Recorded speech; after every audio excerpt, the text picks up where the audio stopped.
இது ஒரு CBN தயாரிப்பு. நீங்கள் பார்த்துக் கொண்டிருப்பது ஒரு புதிய வாழ்க்கை நிகழ்ச்சி. வணக்கம். ஒரு புதிய வாழ்க்கை நிகழ்ச்சிக்கு உங்களை அன்புடன் வரவேற்கிறோம்.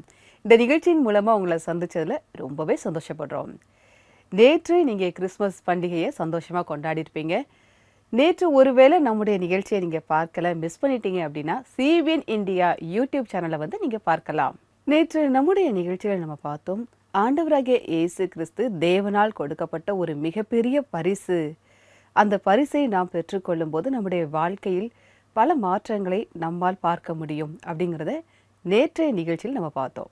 இன்னைக்கு நம்ம பார்க்க இருப்பது, ஏதாவது ஒரு காரணத்திற்காக உங்களுடைய சமாதானத்தை நீங்கள் இழந்துட்டீங்கன்னா எப்படி பெறணும் அப்படிங்கிறது தான் இன்றைக்கான நிகழ்ச்சியில் பார்க்க இருக்கிறோம். நம்முடைய வாழ்க்கையில் நாம் பாவங்கள் செய்யும் போது நம்முடைய சமாதானம் நம்மை விட்டு நீங்கி போகும். இங்கே தேவனுடைய வார்த்தைக்கு கீழ்ப்படியில் அவருடைய பாதையை விட்டு வழி விலகி போகிறீங்க, வசனங்களை புறக்கணிக்கிறீங்க அப்படின்னா அது ஒரு பாவம். அந்த பாவம் உங்களுக்குள்ளே வர ஆரம்பிக்கும் போது உங்களுக்கு சமாதானத்தை பெறவே முடியாது. ஆனால் ஆண்டவராகிய இயேசு கிறிஸ்து நமக்கு ரட்சிப்பை தருகிறார். அவரை நம்முடைய வாழ்க்கையில் நாம் ஏற்றுக்கொள்ள வேண்டும். நம்முடைய பாவங்களுக்காக ஆண்டவராகிய இயேசு கிறிஸ்து சிலுவையில் மரித்தார், 3ஆம் நாள் உயிர்த்தெழுந்தார். இன்னைக்கு நமக்கு சமாதானத்தை தருகிறார். இதை பற்றி நம்முடைய நிகழ்ச்சியில் தொடர்ந்து பார்க்க இருக்கிறோம். நம்முடைய நிகழ்ச்சியில் இப்போது யார் என்று கூறுங்கள் பகுதியை பார்ப்போம்.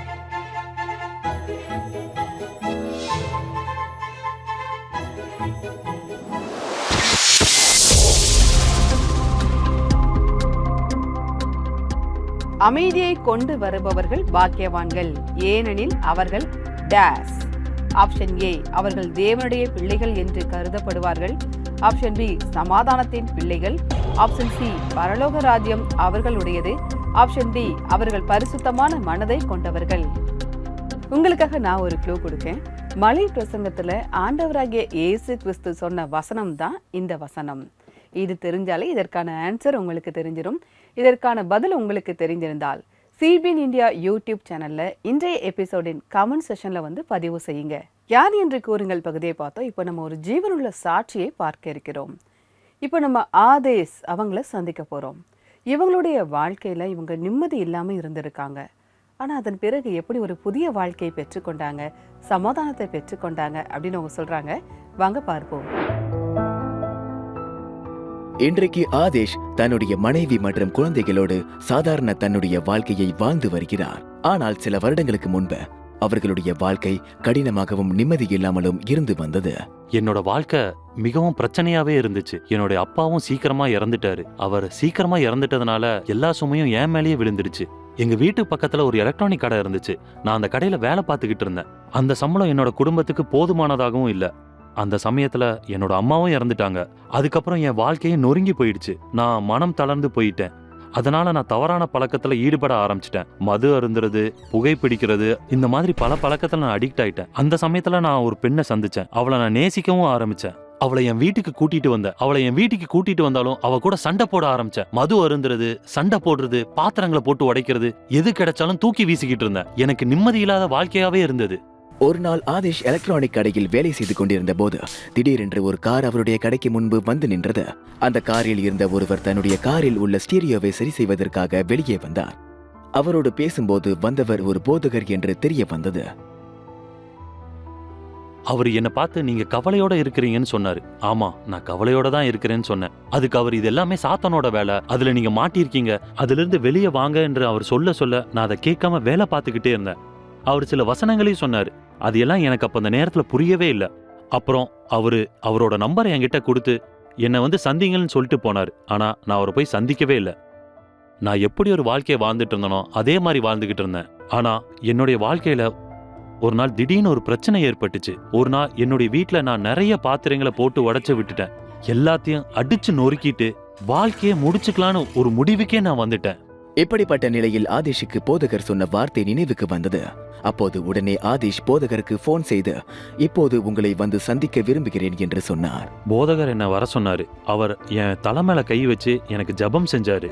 பைபிள்ல இருந்த சில வசனங்களை சொன்னாரு. யோவான் 3:16, தேவன் தம்முடைய ஒரே பேரான குமாரனை விசுவாசிக்கிறவன் எவனோ அவன் கெட்டு போகாமல் நித்திய ஜீவனை அடையும்படிக்கு அவரை தந்தருளி இவ்வளவாய் உலகத்தில் அன்பு கூர்ந்தார். அதுக்கப்புறம் அவர் எனக்காக ஜெபம் செஞ்சாரு, எனக்கு அருள் சொன்னாரு. மேலும் சில வசனங்களையும் சொன்னார். நீங்க விடுதலை பெற்று விட்டீர்கள், உங்களோடு தேவதூதன் இருக்கிறார் என்று சொல்லி என்னை வீட்டுக்கு அனுப்பிச்சு வச்சாரு. அவர் வீட்டுக்கு வந்தபோது அவருடைய காதலி அவருடைய முகத்தில் சந்தோஷத்தையும் சமாதானத்தையும் பார்த்தார். அவர் ஆதிஷை பார்த்து மிகவும் ஆச்சரியப்பட்டு போனார். இப்போது எனக்கு தேவன் என்னோட இருக்கிறார் என்று உணர்றேன். என்னோட வாழ்க்கை நிம்மதியாக மாறிவிட்டது போல உணர்றேன். நான் எல்லா கெட்ட பழக்கங்களையும் விட்டுட்டேன். நான் செஞ்ச எல்லா பாவங்களுக்காகவும் ஆண்டவர்கிட்ட மன்னிப்பு கேட்டுட்டேன். என்னுடைய மாற்றத்தை பார்த்து என்னோட குடும்பத்தினர் என்னோட இணைஞ்சிட்டாங்க. அவர்களும் ரொம்ப சந்தோஷமா இருந்தாங்க. போதகர் என்கிட்ட வந்து உன் காதலை திருமணம் செய்யாம இருக்கிற தவறுன்னு சொன்னாரு. எங்க 2 பேத்துக்கும் திருமணம் செஞ்சு வச்சாரு. அதுக்கப்புறம் நாங்க நிம்மதியா இருக்க ஆரம்பிச்சோம். தேவன் எங்களுக்கு ஆசீர்வாதத்தை தந்தார். எங்களுக்கு ஒரு பொண்ணு பிறந்தாங்க. என்னுடைய தொழிலும் முன்னேற்றம் ஏற்பட்டுச்சு. யோசுவா 1:9 சொல்கிறது, நான் உனக்கு கட்டளை இடவில்லையா? பலங்கொண்டு திடமனதாயிரு, திகையாதே கலங்காதே, நீ போகும் இடமெல்லாம் உன் தேவனாகிய கர்த்தர் உன்னோடே இருக்கிறார் என்றார். நான் இப்படி மாறிடுவேன்னு நான் ஒரு நாளும் நினைச்சு பார்த்ததே இல்லை. தேவன் எனக்கு ஒரு புதிய வாழ்க்கை கொடுத்தாரு. நான் அதற்கு தேவனுக்கு நன்றி சொல்றேன். நன்றி ஆதேஷ், உங்களுடைய சாட்சிக்காக மிக்க நன்றி.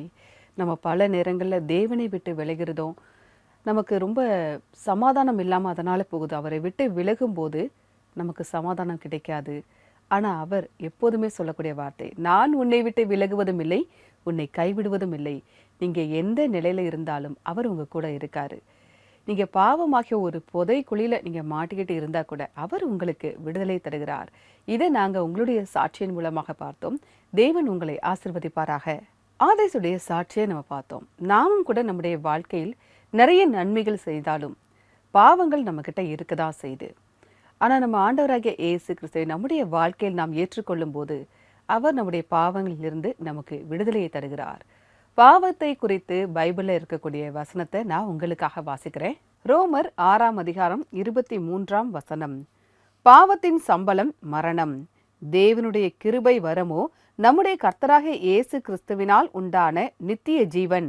பாவத்தின் சம்பளம் மரணம் அப்படிங்கிறத இந்த வசனத்தின் மூலமா பார்க்குறோம். ஆனால் ஆண்டவராகிய இயேசு கிறிஸ்து நமக்கு நித்திய ஜீவனை தருகிறார். மனுஷங்களா பிறந்த நம்ம எல்லாருமே ஒரு நாள் இறக்க தான் போகிறோம். மரணத்தை யாராவது ஜெயிக்க முடியுமா? ஒரே ஒருத்தர் இருக்காரு. அவர் தான் நம்முடைய ஆண்டவராகிய இயேசு கிறிஸ்து. அவர்கிட்ட மட்டும்தான் நம்மை ரட்சிப்பதற்கான வல்லமை இருக்கு. அப்படிப்பட்ட ஆண்டவராகிய இயேசு கிறிஸ்துவை நம்முடைய வாழ்க்கையில் நாம் ஏற்றுக்கொள்ள வேண்டும். அவரிடத்தில் மன்னிப்பு கேட்க வேண்டும். அவரிடத்திலிருந்து நித்திய ஜீவனை நாம் பெற்றுக்கொள்ள வேண்டும். அதற்கு ஜெபம் ரொம்ப அவசியம். ஒருவேளை உங்களுக்கு ஜெபிக்க தெரியல, ஜெப உதவி தேவை அப்படின்னா நீங்க எங்களுடைய ஆல் இண்டியா பிரேயர் லைனுக்கு கால் பண்ணலாம். எங்களுடைய நம்பர் 9910401010. இந்த நம்பருக்கு நீங்க வாட்ஸ்அப்பும் அனுப்பலாம். உங்களுக்காக ஜெபிக்க நாங்க தயாரா காத்துக்கிட்டு இருக்கோம். நம்முடைய நிகழ்ச்சியில் இப்போது வருவது ஒரு சிறிய இடைவேளை. இடைவேளைக்கு பிறகு சமீர் அவங்களுடைய புத்தகமான கெட்டிங் தேர் அந்த புத்தகத்தை பத்தி நம்ம கூட ஷேர் பண்ண போறாங்க. இடைவேளைக்கு பிறகு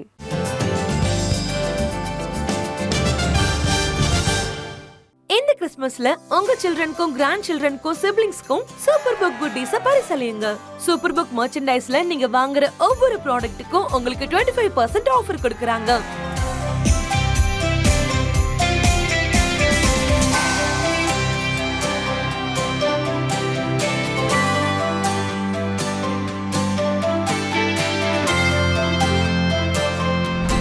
இப்பவே www.cbnindia.org ல ஷாப்பிங் பண்ணுங்க.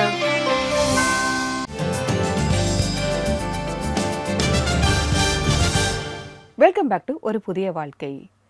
தேவன் நம்ம ஒவ்வொருத்தருக்குமே ஒரு நோக்கத்தையும் ஒரு லட்சியத்தையும் வைத்திருக்கிறார். நாம் பாவம் செய்யும் போது, சமாதானத்தை இழக்கும் போது இந்த நோக்கத்தை நம்மளால நிறைவேற்ற முடியாது. ஆனால் சமீர் இப்போ அவங்கள சந்திக்க போறோம். அவங்க கெட்டிங் தேர் அப்படின்னு ஒரு புத்தகம் எழுதியிருக்காங்க. நம்ம நோக்கத்தை நிறைவேற்றுவதற்கு அந்த புத்தகம் எப்படி உதவ போகுது அப்படிங்கிறத அவங்க நம்ம கூட ஷேர் பண்றாங்க. வாங்க பார்க்கலாம்.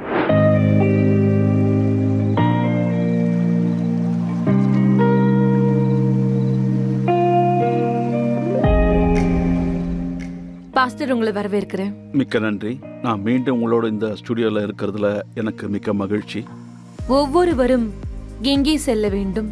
இதுதான் என்னோட புத்தகத்தோட தலைப்பு, அங்கே செல்வது அப்படின்ற தலைப்பில் நான் இந்த புத்தகத்தை எழுதியிருக்கேன். ஏன்னா ஒவ்வொரு மனுஷனும் தன்னோட வாழ்க்கையில் எதையாவது அடையணும் அப்படின்னு தான் விரும்புகிறான். என்னோட வாழ்க்கையில் லட்சியம் என்ன அப்படின்னு தேடுறான். ஆனால் பொதுவாக நாம் மற்றவங்களோட நம்மளை ஒப்பிட்டு பார்த்துக்கிறோம், இல்லைனா வேறொருத்தனை மாதிரி நாம் மாற விரும்புகிறோம். மன அழுத்தம் அடையிறோம், போராடுறோம். அதனால் அவங்க எங்கே போய் சேரணும் அப்படிங்கிறத பற்றி அவங்களுக்கு தெரிஞ்சுக்கலை, அதாவது அவங்களுக்கு தெரியறதுக்கு வாய்ப்பு வரலை. எங்கே போகிறது அப்படின்ற கேள்வி எழும்போது ஒவ்வொரு மனுஷனுக்கும் செல்லக்கூடிய அந்த இடம் வேற வேறன்னு நான் சொல்ல விரும்புகிறேன். அது எந்த இடம் அப்படிங்கிறத தான் நாம் தேடிக்கணும். வெற்றிக்கான வழிமுறைகள் வெவ்வேறு மாதிரியா இருக்குமா, இல்லைன்னா ஒவ்வொருத்தருக்கும் ஒவ்வொரு விதமா வெற்றி இருக்குமா? ஒவ்வொரு மனுஷனுக்கும் வெற்றி அப்படிங்கிறது வித்தியாசப்படும். உலகம் சொல்லக்கூடிய விஷயம் இதுதான், வெற்றி இதுதான், சக்சஸ் அப்படின்னு ஒரு அழுத்தம் இருக்கும். ஆனா என்னோட வெற்றி அப்படிங்கிறது என்னன்றத நான் தெரிஞ்சுக்கணும், அதாவது நாம அதை முதல்ல புரிஞ்சுக்கணும். அப்பதான் நமக்கு சந்தோஷம் இருக்கும். இதுக்காக நீங்க எந்த பாயிண்ட்களை வழங்கியிருக்கீங்க, எந்த வழிமுறைகளை சொல்லிருக்கீங்க?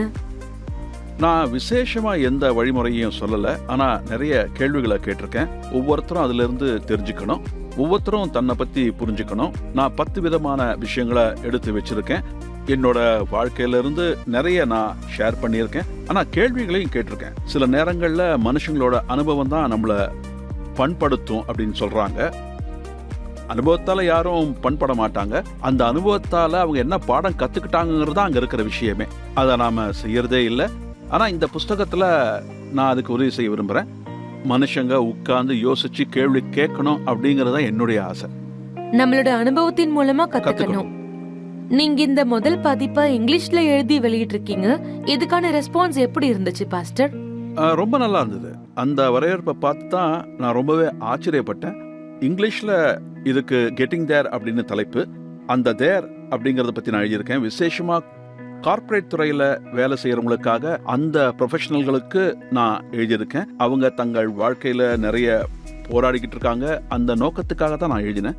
என்னோட தாட் அதுவாக தான் இருந்தது. ஆனா ஆச்சரியப்படக்கூடிய விஷயம் என்னன்னா, எனக்கு வந்த கருத்துக்கள் எல்லாம் வெறும் கார்ப்பரேட் மூலமா மட்டும் இல்ல, நிறைய இளைஞர்கள் அந்த புஸ்தகம் மூலமா பயன்பெற்று இருக்காங்க. நல்ல வரவேற்பு இருக்கு. நானும் ரொம்ப சந்தோஷப்பட்டேன்.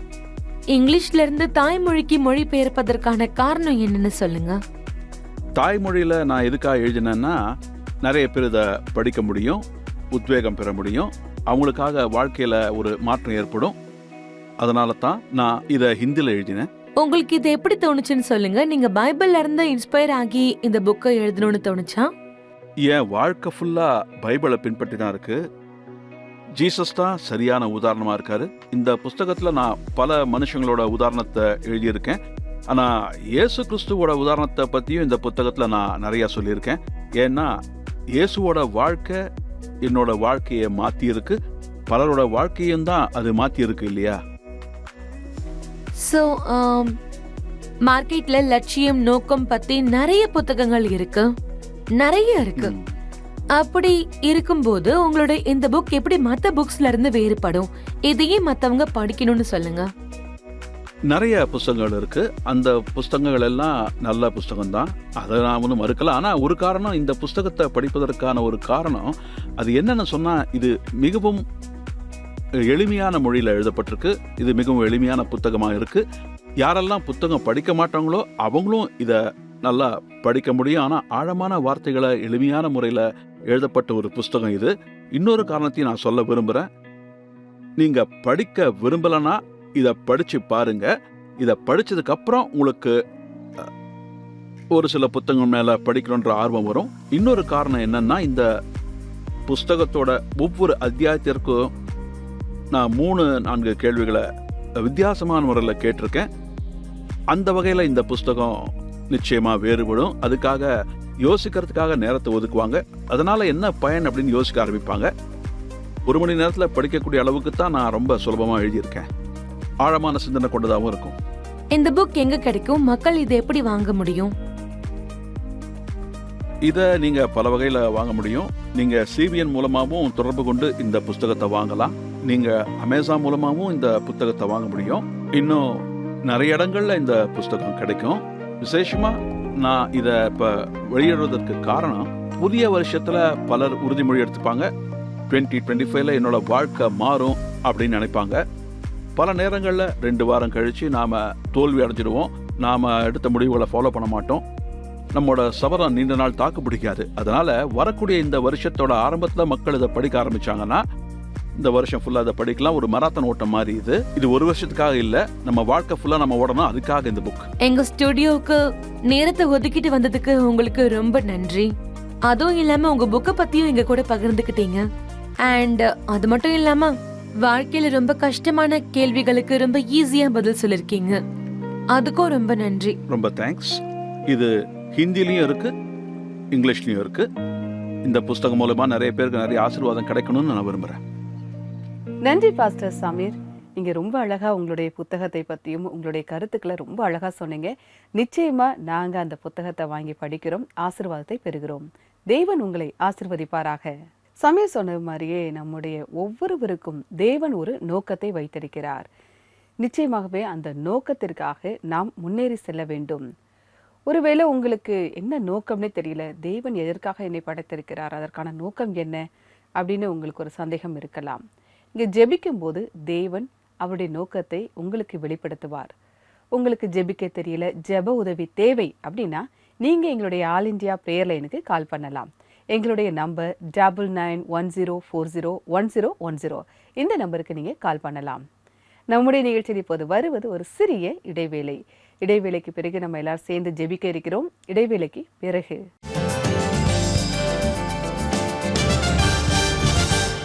நீங்க நிம்மதி இல்லாத வாழ்க்கையில கஷ்டப்பட்டுட்டு இருக்கீங்களா? திருப்பு முனையா இருந்துகிட்டு உங்க வாழ்க்கையில நிம்மதி இல்லாம இருக்கா? இல்ல குழப்பங்கள்ல நீங்க மூழ்கி இருக்கீங்களா? இந்த அனைத்து விஷயங்களுக்காகவும் நாங்க உங்களுக்காக ஜெபம் பண்றோம். நீங்க இப்பவே ஆல் இண்டியா பிரேயர் லைனுக்கு கால் பண்ணுங்க. நம்பர் 9910401010.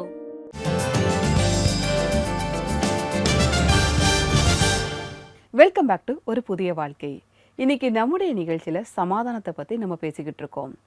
மனுஷங்க ஒவ்வொருத்தங்களுமே சமாதானத்தை தேடி ஓடி அலையிறோம். நிம்மதிக்காக நம்ம நிறைய முயற்சி செய்கிறோம். இந்த வேலை கிடைச்சா நான் நிம்மதி ஆயிடுவேன், இந்த வீடு கட்டினா நான் நிம்மதி ஆயிடுவேன், இப்படி ஒன்னொன்னுத்துக்காக நம்ம ஓடிக்கிட்டு இருக்கோம். ஆனால் அந்த சமாதானம் நிம்மதி நமக்கு நிரந்தரமாக இருக்கா? இல்லை. கொஞ்ச நாளைக்கு ஒரு சந்தோஷமாக இருக்க மாதிரி உங்களுக்கு தெரியும். மறுபடியும் உங்கள் மனசில் ஒரு நிம்மதி இல்லாமல், அந்த சமாதானம் இல்லாமல் உங்களுக்கு ஃபீல் பண்ண ஆரம்பிப்பீங்க. நீங்கள் தேடக்கூடிய அந்த சமாதானத்தை ஆண்டவராகிய இயேசு கிறிஸ்து தருகிறார். அவர் சமாதான பிரபு. அந்த சமாதானத்தை அவரால் மட்டுமே தர முடியும். இப்போ நான் உங்களுக்காக ஜெபிக்க போகிறேன். நீங்கள் என் கூட சேர்ந்து ஜெபிக்கலாம்.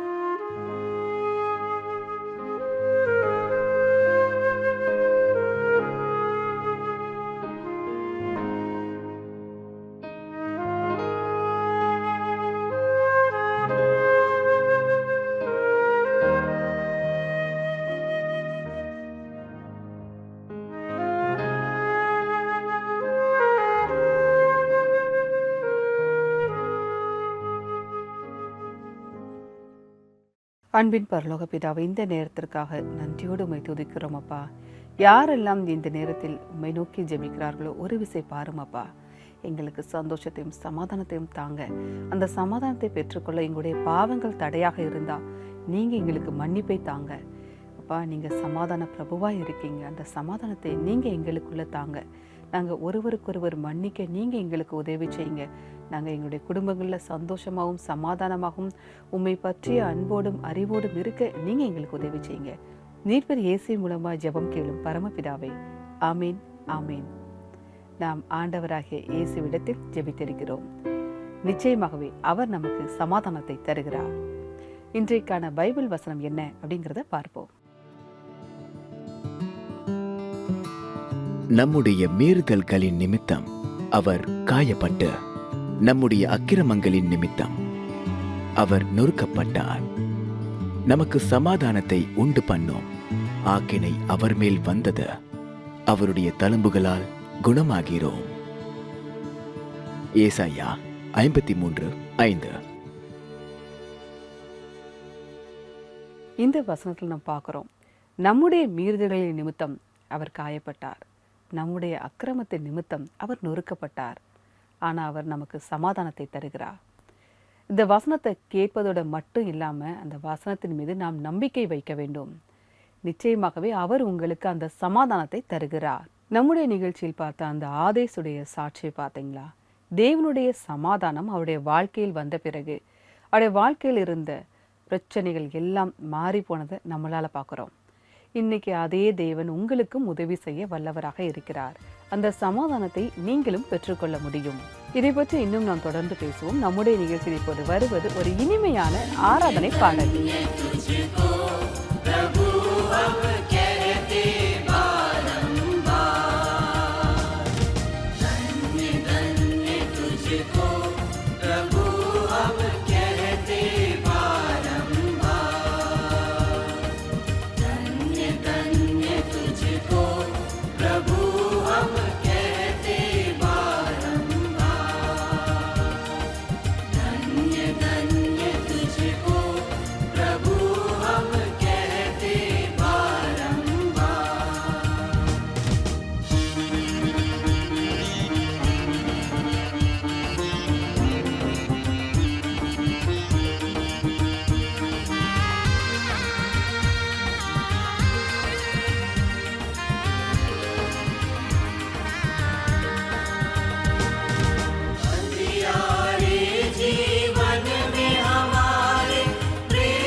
இந்த பாடலை பாடிய குழுவினருக்கு எங்களுடைய நன்றி.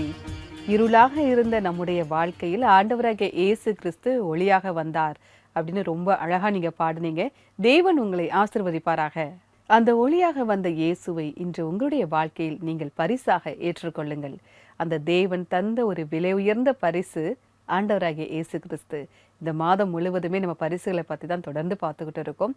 அதில் ஆண்டவராகிய இயேசு கிறிஸ்து தேவன் தந்த விலை உயர்ந்த பரிசு அப்படிங்கிறதையும் பார்க்குறோம். இந்த நிகழ்ச்சி உங்களுக்கு ஆசீர்வாதமாக இருந்திருக்கும் அப்படின்னு நாங்கள் நம்புகிறோம். இன்னும் இந்த நிகழ்ச்சி அநேக மக்களை சென்றடைய நீங்கள் உதவலாம். அதற்கு நீங்கள் உங்களுடைய நன்கொடைகளை அனுப்பலாம். நீங்கள் எங்களுடைய வெப்சைட்டை விசிட் பண்ணுங்கள். www.cbnindia.org/give-to-cbn. நான் மற்றொரு எபிசோடில் உங்களை சந்திக்கிறேன். அதுவரை கர்த்தருடைய கிருபை உங்கள் அனைவரோடும் கூட இருப்பதாக. God bless you.